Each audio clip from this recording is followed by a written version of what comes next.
So I'm a little late editing and posting, but this was my meal prep over the weekend, and I'm making Korean steak bites. They're a little bit more indulgent, but I've been really craving them, so I'm super excited to make these.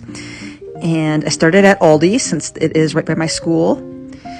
And got some French cut green beans here and some ingredients for the steak bites. This recipe is from whatgreatgrandma8.com.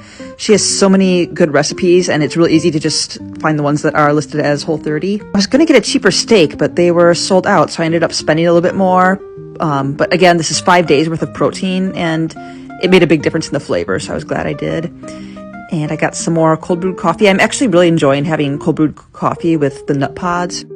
And then I wanted to show that Aldi does have Whole30 friendly almond milk as long as it's unsweetened. I just prefer Silk because they are a certified B Corporation. A little treat for myself. And then to Target. And got my avocado for my smoothies. I did make the same smoothies as my last video for my breakfast this week. And again, the Silk unsweetened almond milk. And some bubbly, because sometimes I just get so tired of regular water and I need something with some bubbles in it. Bubbly is Whole30 approved. And then I'm making the marinade for my steak bites. I'm starting with a couple garlic cloves. You notice I saved the peels for veggie stock later. And I'm smashing the garlic and cutting it up a little bit. I'm not being super picky about how it's cut because it's just going to go into the blender and be in the marinade. But they do say let it sit for 10 minutes after you smash it so that its antioxidant powers can come out. I don't know if that's true or not, but can't hurt. And here's my blender cup. And add that to my freezer bag. And then a pitted date. And an inch of grated ginger.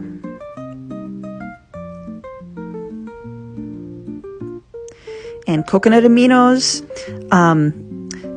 These are like an alternative to soy sauce, so they're great for Whole30, or if you just don't handle soy well, like me. Some toasted sesame seed oil. It was 2 tablespoons. And I'm not going to try to pronounce these, but these are red chili pepper flakes, and they are Korean. So I got them at a Korean grocery store. You can also get them on Amazon. They're not quite as spicy as the red pepper flakes that I'm used to, but they definitely have some flavor to them. And I'm just going to put everything in the blender.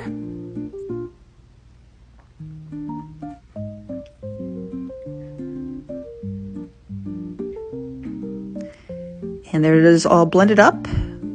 And then I'm going to just take my steak and slice it up into bite-sized pieces.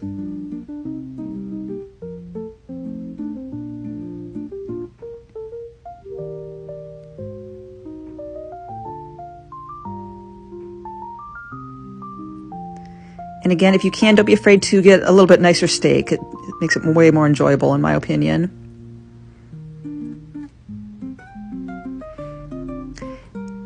And then I used this reusable plastic Ziploc bag and just put my steak bites in there with the marinade. Just pour it right in.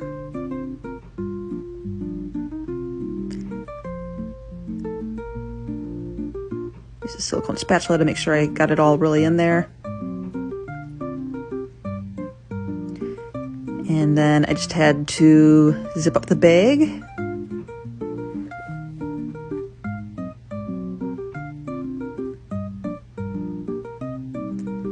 It's a little messy, but that's okay. Part of cooking. And squish it up a little bit to make sure that the marinade gets all over the meat. And you're supposed to let it sit in the fridge for 2 hours. I ended up doing it overnight.